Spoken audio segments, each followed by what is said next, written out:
Hello welcome दोस्तों। स्वागत है हमारे यूट्यूब चैनल पर। दोस्तों आज हम बात करने वाले हैं लोन के बारे में। आज के समय में बैंक आपको हर भर के लोन देने के लिए रेडी है, चाहे वो क्रेडिट कार्ड से हो या pre approve personal loan. Bank हमें बार बार मीठी मीठी बातें करने वाली कस्टमर केयर गर्ल से इतने कॉल करवाता है कि हमें लगने लगता है कि यार इन बैंक वालों को हमारी कितनी ज़रूरत है। और हमारे लाख मना करने पर भी एक दिन हम इनमें से कोई ना कोई लोन ले ही लेते हैं। दोस्तों आप में से ज़्यादातर लोगों ने ये सिचुएशन फेस की ही होगी और मेरी तरह कई लोग इन लोन्स और क्रेडिट कार्ड के चक्कर में फंसे ही होंगे। दोस्तों आज हम ऐसे ही कुछ लोन्स के बारे में बात करने वाले हैं।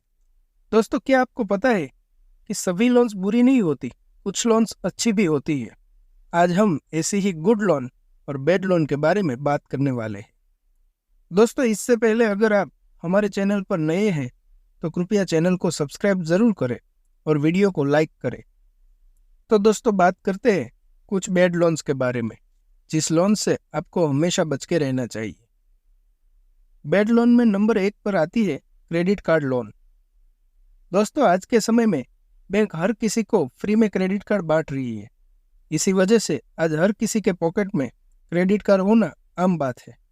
कई लोगों के पास तो 3-3, 4-4 क्रेडिट कार्ड होते हैं। क्रेडिट कार्ड से हम ज़रूरत ना होने पर भी चीज़ें खरीदते रहते हैं।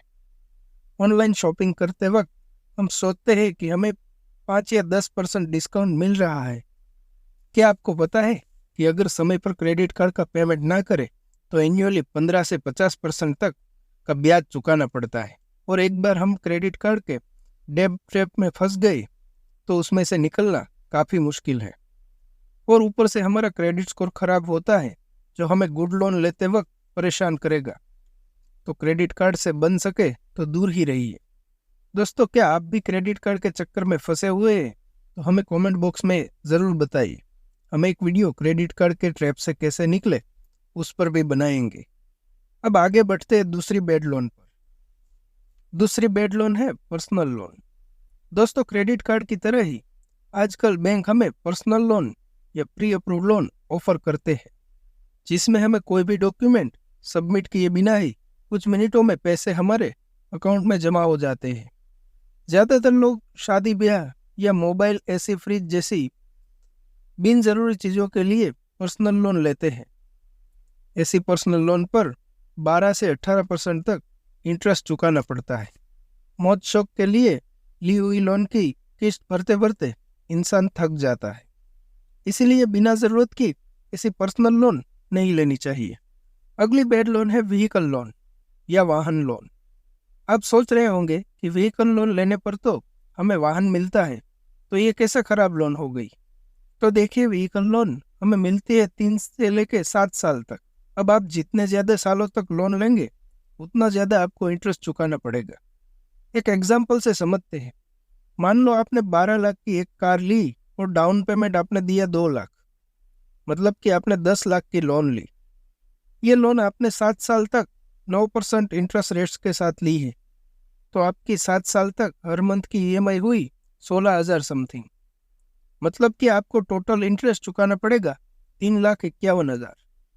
आपको अपनी 10 लाख की लोन पर टोटल 13.5 लाख चुकाने पड़ेंगे।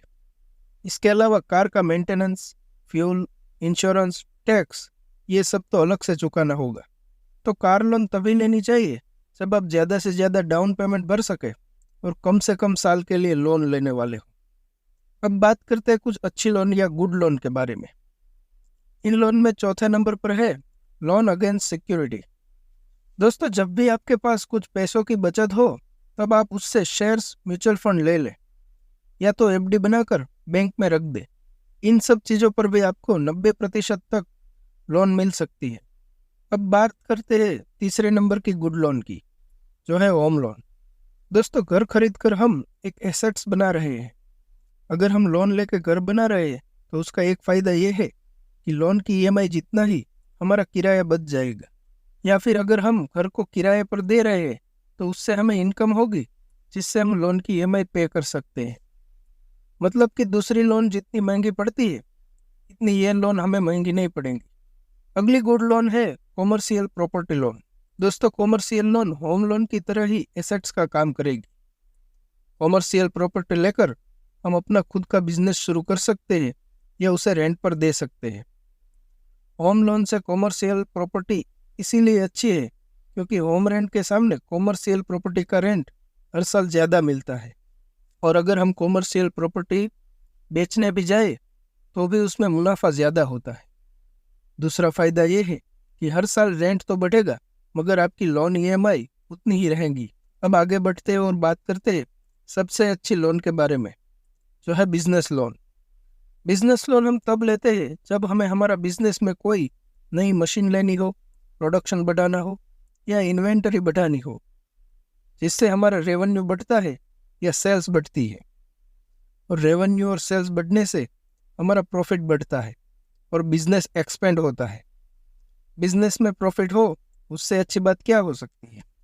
आपने भी देखा होगा कि बड़े बड़े बिजनेसमैन अपना बिजनेस बढ़ाने के लिए करोड़ों की लोन लेते हैं। तो दोस्तों, ये थी कुछ अच्छी और कुछ बुरी लोन। दोस्तों, एक बात याद रखना कि अपनी इनकम का 30% ही ईएमआई बने ऐसी लोन नहीं लेनी चाहिए। आशा करता हूँ कि आपको इस वीडियो से कुछ सीखने को मिला होगा। तो वीडियो को लाइक करें और चैनल को सब्सक्राइब करें। धन्यवाद।